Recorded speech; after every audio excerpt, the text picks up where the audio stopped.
Hello दोस्तों, welcome to my channel Khatu physical education. आज हम पढ़ेंगे किनेसियोलॉजी एंड बायोमैकेनिक्स। सबसे पहले बायोमैकेनिक्स की डेफिनेशन को पूछ लिया जाता है कि बायोमैकेनिक्स क्या है। तो इसके अंतर्गत मानव द्वारा प्रयोग किए जाने वाले उपकरणों का अध्ययन करते हैं जब उन पर बाह्य तथा आंतरिक बल लगाया जाता है, तो इसको बायोमैकेनिक्स कहते हैं। बायोमैकेनिक्स के अंतर्गत मानव जीवित चीज़ों की गति तथा संरचना से संबंधित यांत्रिक नियमों के अध्ययन को बायोमैकेनिक्स कहते हैं। बायोमैकेनिक्स के अंतर्गत मानव द्वारा प्रयोग किए जाने वाले उपकरण का अध्ययन किया जाता है।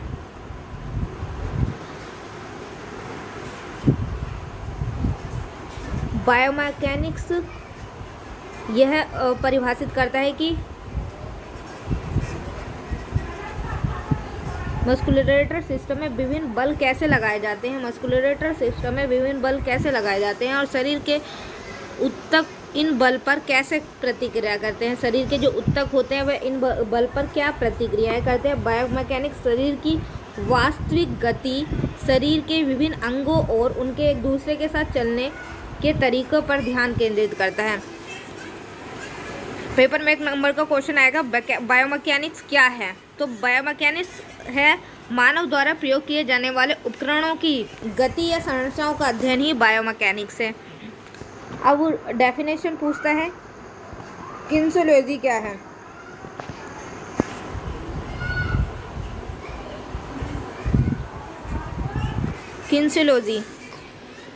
किनेसियोलॉजी शब्द 2 शब्दों से मिलकर बना हुआ है। किनेसियोलॉजी शब्द 2 शब्दों से मिलकर बना हुआ है, एक किनेसियो और एक लॉजी।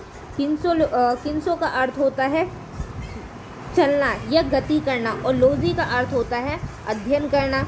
किनेसियोलॉजी को मानव द्वारा प्रयोग किए जाने वाले वैज्ञानिक अध्ययनों से परिभाषित किया जाता है। किनेसियोलॉजी 2 शब्दों से मिलकर बना है। पहला है काइनेटिक और लॉजी। किनेसियोलॉजी 2 शब्दों से मिलकर बना है। किनेसियो का मतलब होता है चलना या गति करना और लॉजी का मतलब होता है अध्ययन करना। शारीरिक गति का अध्ययन करना ही किनेसियोलॉजी कहलाता है। शारीरिक गति में जैसे हड्डी, मांसपेशियाँ, भार, ये सब आते हैं। हड्डी आ जाएगी, बोन आ जाएंगे, बोन, मसल्स आ जाएंगी, मसल्स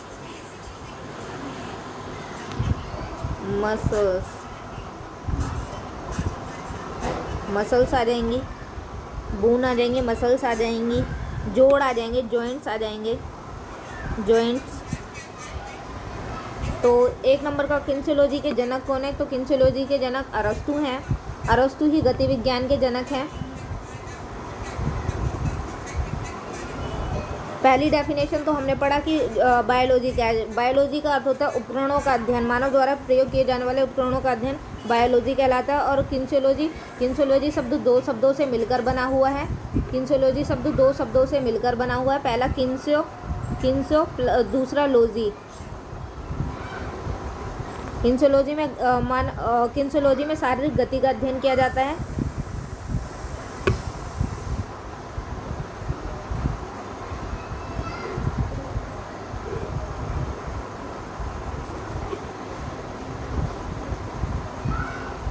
अब शारीरिक स्थिति के बारे में पढ़ते हैं।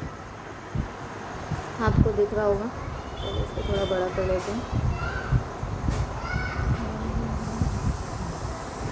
ये देखो, शारीरिक स्थिति, सीधे खड़े होकर आगे की ओर मुंह करके, हाथों को शरीर के बगल में तथा हथेलियों को आगे की ओर, पैर समांतर तथा पंजे फर्श पर आगे की ओर सपाट, ये शारीरिक स्थिति होती है।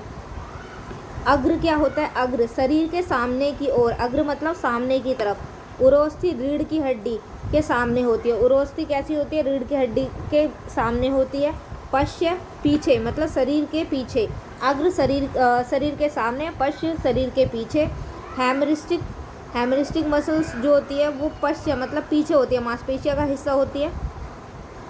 मध्य रेखा से हेमिस्ट्रिक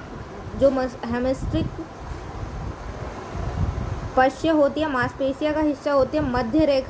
मध्य रेखा वह काल्पनिक मध्य रेखा जो सिर से पैर तक फैली होती है और शरीर के संदर्भ बिंदु के रूप में कार्य करती है। मध्य रेखा मतलब काल्पनिक रेखा होती है, सिर तथा पैर तक फैली होती है और शरीर के मध्य बिंदु के रूप में कार्य करती है। औसत दर्जिका शरीर की मध्य रेखा की और उरोस्थी पसलियों के पिंजरे के मध्य से होती है। औसत दर्जिका शरीर मध्य रेखा की और उरोस्थी पसलियों के पिंजरे के मध्य में होती है। पश्च शरीर के मध्य रेखा से दूर, पश्च मतलब शरीर के मध्य रेखा से दूर गर्दन को सिर के दोनों ओर झुकाना पश्च झुकाव कहलाता है।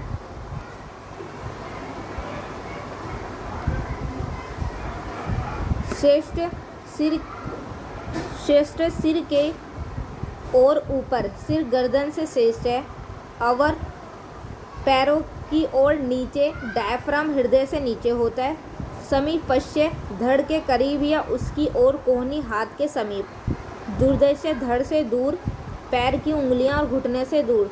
सेफर्डम सेफर्डलेड सिर के ओर, ग्रीवा कैसुरक C1 और C7 सिर की ओर गति करती हैं।